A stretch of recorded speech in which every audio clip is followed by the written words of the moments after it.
This is Great Grammar for a Great You, and you have joined me for the second session on personal pronouns. Let's begin with this sentence. Do unto others what you want them to do to you. And let's mark the personal pronouns over here.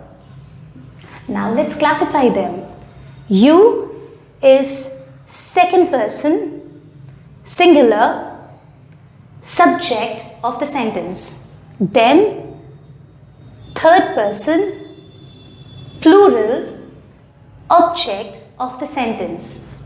You again, second person, singular, object of the sentence. In case this is not very clear, I suggest you go back to the previous video in which I have explained all about the different forms of personal pronouns and the subject, object, possessive case.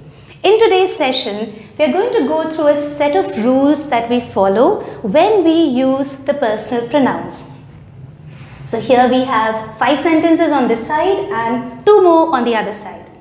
Rule number 1. When the subject is a collective noun, use the singular pronoun. For example, the jury gave its verdict. Ensure that you're using a neutral gender. All the same, if the collective noun suggests individuals, then use the plural pronoun. The jury were divided. I'm talking about the individuals that made the jury. The jury were divided in their opinions. So I have put the plural pronoun over here. Rule number 2. If there are 2 nouns, singular nouns which are joined with an and, both the nouns refer to the same person, use the singular form of the pronoun. The secretary and treasurer is negligent of his duty. This is because both the titles secretary and treasurer refer to one person. Rule number 3. If you have 2 singular nouns joined with and you're using the word each or every before them, use the singular pronoun. Let's see it over here. Every soldier and every sailor. Let's make this better. Yes. So I have a singular subject. Just before it, I have got every joined with an and. Let's go back again. Every soldier and every sailor is in his place. I use a singular pronoun. Rule number 4. 2 singular subjects joined together by the words either or, neither nor, just a plain or. Use a singular pronoun. For instance, I've got a red bag right in front of me. It doesn't belong to me. It probably belongs to Ms. Rao or Ms. Kapoor, one of my colleagues. So I'm going to say the sentence like this. Either Ms. Rao or Ms. Kapoor has forgotten her bag. The singular pronoun. The rule number 5 goes like this. Either the manager or his assistants. I have a singular noun and I have a plural noun. Both are joined together by either or. I'm going to use the plural form of the verb. So it's going to be failed in their duty. Let's read it. Either the manager or his assistants failed in their duty. Let's go to the next rule. You and I have done dash work. You is second person. I is the first person. The pronoun I choose over here has to be in the first person. So it goes like this. You and I have done our work. Okay, let's go to the next rule. Suppose I'm talking about you and Tanya. You, second person. Tanya, the third person. You and Tanya have wasted. Go with the second person. Your time. these are some rules. If you notice, most of the rules are dealing with possessive pronouns, which we categorized as possessive adjectives. When we learn them and practice them, they really make your grammar usage accurate. We also have something called as polite personals. What do I mean by that? Instead of saying I and my friend, it is better in English to say my friend and I. Instead of saying he and you, it is better to say you and he. The second person is given preference over the first person. Now we move on to the next part of personal pronouns. So first we write the heading, compound personal pronoun. And it's just one word that is going to come over here, compound personal pronoun. And I put the word my, your, him, her. And then I join them all together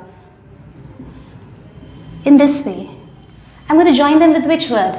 The word self. So here I have myself, yourself, himself, herself. I have the plural form too, our, your, them. We are all going to connect them to one word. The plural form of self, drop the F, add the VES.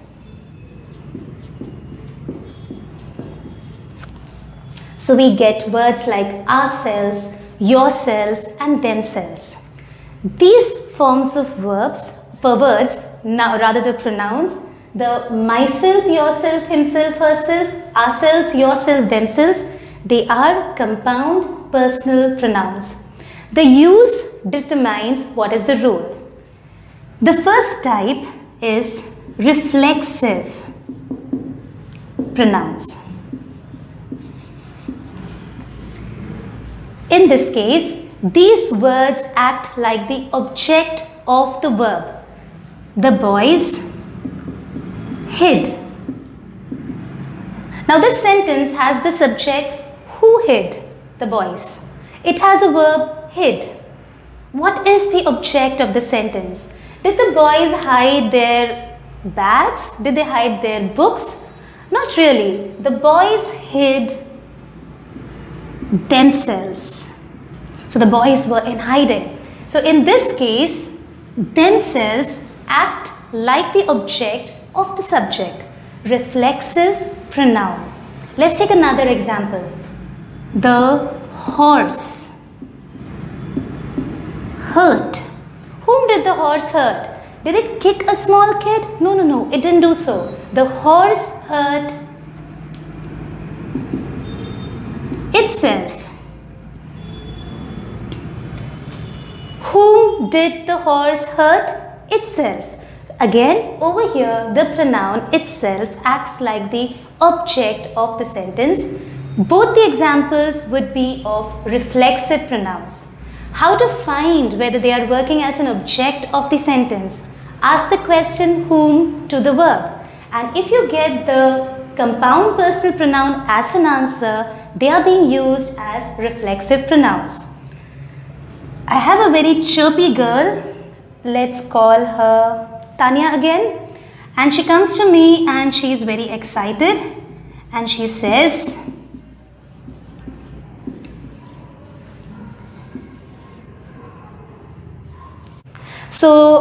Tanya comes running to me. She is very excited and she says, I myself saw the queen.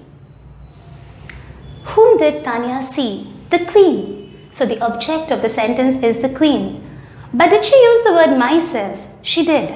She said, I myself saw the queen. She was excited. She emphasized that it was she herself who saw the queen. So in this example that I spoke, I myself saw the queen. The pronoun myself is just used for emphasis. It's not working as a reflexive pronoun, it's not the object. Also, if I hide this pronoun, the sentence still makes sense. I saw the queen. So that is one way you can verify whether the pronoun is reflexive or emphatic. Let's change this sentence and another example for emphatic. I saw the queen herself. Now what do I mean when I say I saw the queen herself? I mean to say I didn't see the prince, I didn't see the princess, it was the queen herself whom I saw.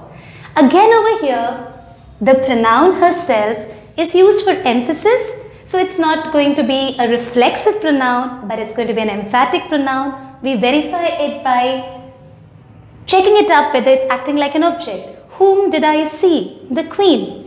The sentence makes complete sense even when I hide the pronoun. I saw the queen.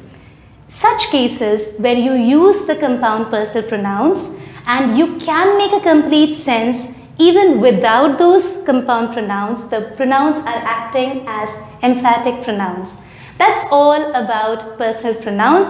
Thank you for joining me for this session. In the next session, we will study more about the other types of pronouns.